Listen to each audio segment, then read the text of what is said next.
Alrighty guys, so you guys are going to be joining me today as I change this toilet seat cover.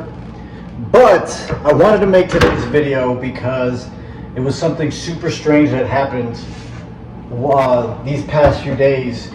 You know, at the beginning of the year, I told myself I was going to cut out some habits that maybe I didn't think were as helpful or working and things of that nature, but or at least cut them down.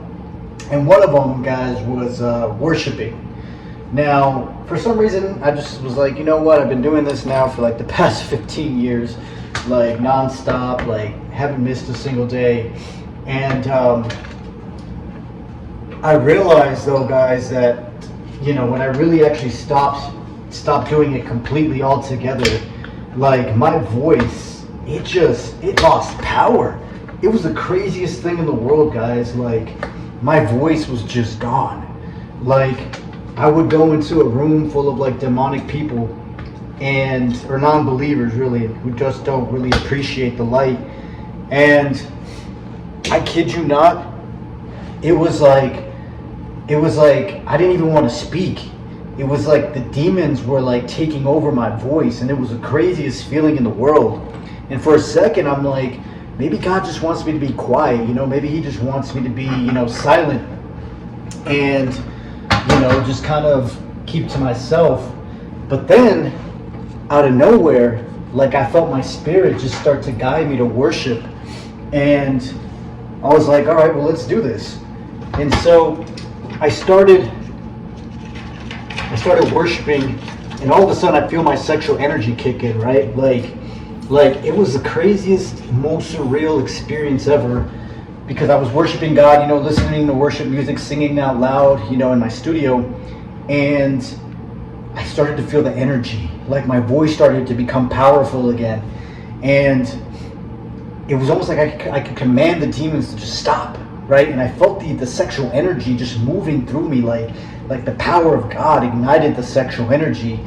And now today, now that I'm talking to the same exact people, like my voice shuts theirs down. You know, it was the craziest thing ever. Like, I didn't realize this is like a lifeline, guys. Like, if you're a true worshiper, if you're like a true believer of God, if you've been, you know, anointed to do something like this, you have to worship every day, like at all times, whenever you can, because man, it is no joke. We have demons out here.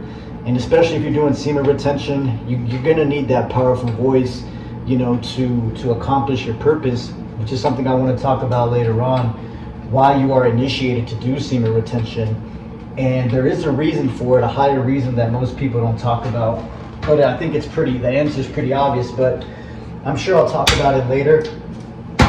But yeah, I am pretty excited I figured that out. So if you're maybe wondering how you can, you know, acquire a powerful voice with the power of God, start worshiping. I'm telling you, you'll feel the sexual energy just light up, and you'll cast demons out. Like, your voice has the power to command. And so ignite it with the sexual energy, wrap it around in God's, you know, presence, and just watch how you just take stage. So just realize that you have something important to say, especially if you've been initiated to do semen retention with God. And let's get to it, guys. So, toilet seat cover done. Let's get going. We got things to do.